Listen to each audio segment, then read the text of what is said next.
Since we're going for just straight lines here, we're using a fence on the bead roller.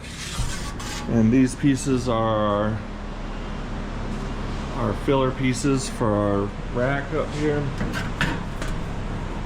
And so just kind of knocking them out. I'm gonna knock out, let's see, 1, 2, 3, 4 for this side and 4 for the other side. So got 5 to go.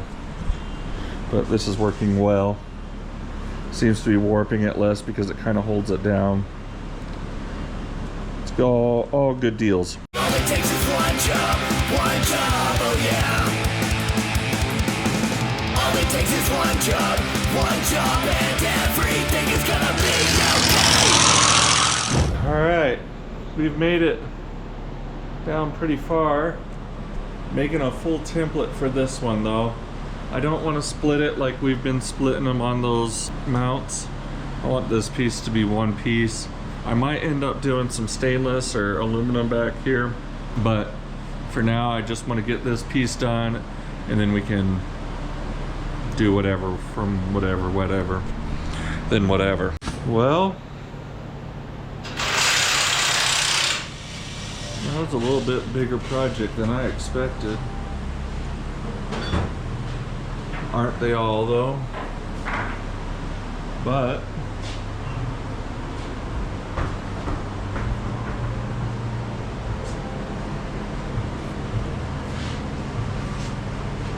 on one side,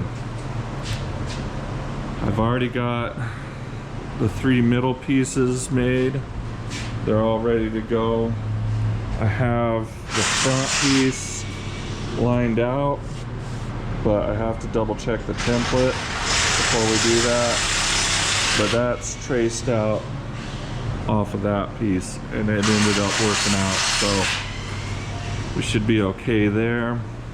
This one was kind of not fitting on the other side. I mean, it was close.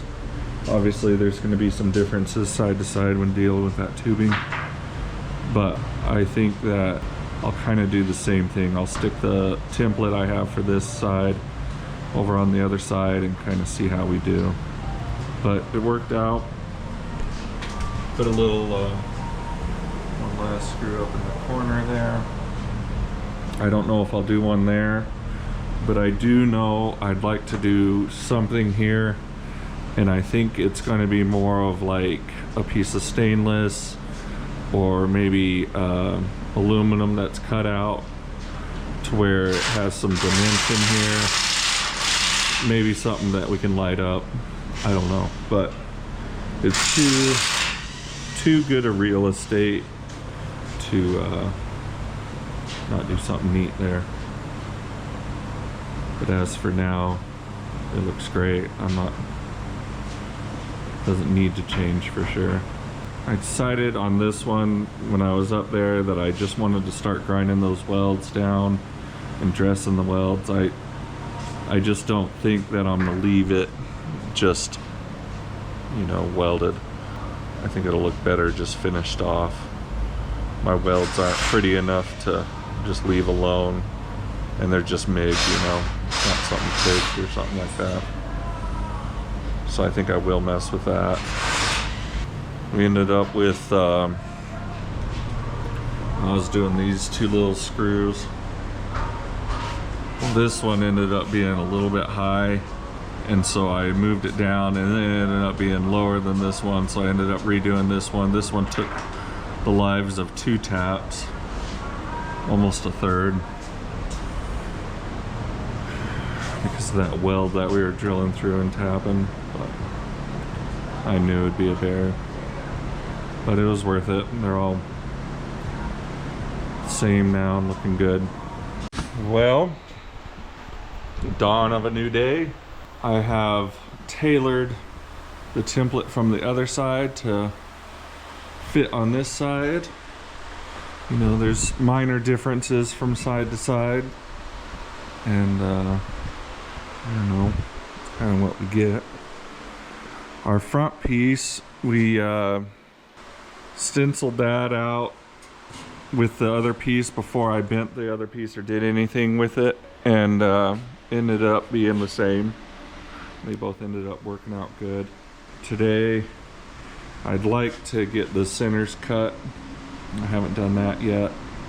As far as the bead roll goes, you can see it, you know, the same on both sides. It looks really even, which is always nice. And our sides going together well. I've had problems with taps. I got one from Napa and literally it wiped out first time I stuck it into the metal there. And you can see on this one, the threads are just wiped out. This is a new tap that we got yesterday in Milwaukee. And I have another one here. Oh, it's in the tap tool. It's just wiping them out.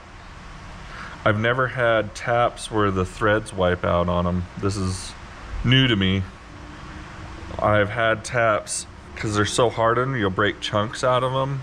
I've obviously snapped a bunch of them, but I've never had the threads just, the cutting threads just wear down. The Napa one, as soon as I stuck it in the 8th, I start turning it and it just wiped the threads straight off it. These ones, the one from Napa was $5, and I'm like, oh man, that's terrible. Like I told the guy, that's too cheap, you know? Do you have anything else? Or do you have them in multiples? And they only had one, and so it lasted half a hole, and I told him I wanted my money back because it's bull. Now I'm using these Milwaukee ones, and they're wiping out the same. And what's happening is after I tap it, then I go to send the screw in, and the screw is getting stuck halfway because the threads aren't cut right, and then I'm having trouble with it. And so it's been an ordeal.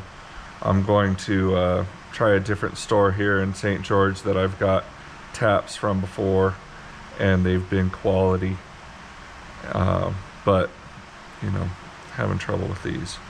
Oh, and then these are actually kind of great. They're like a drill tap. Has the drill on the end and the tap. It's made by Milwaukee. I snapped that immediately. You know, snapping it is normal, and I kind of accept that. I was trying to use it in a spot that had a weld, and so that's probably more my fault than the tool. But it was these guys. I had to I moved them because I didn't like where I ended up with them.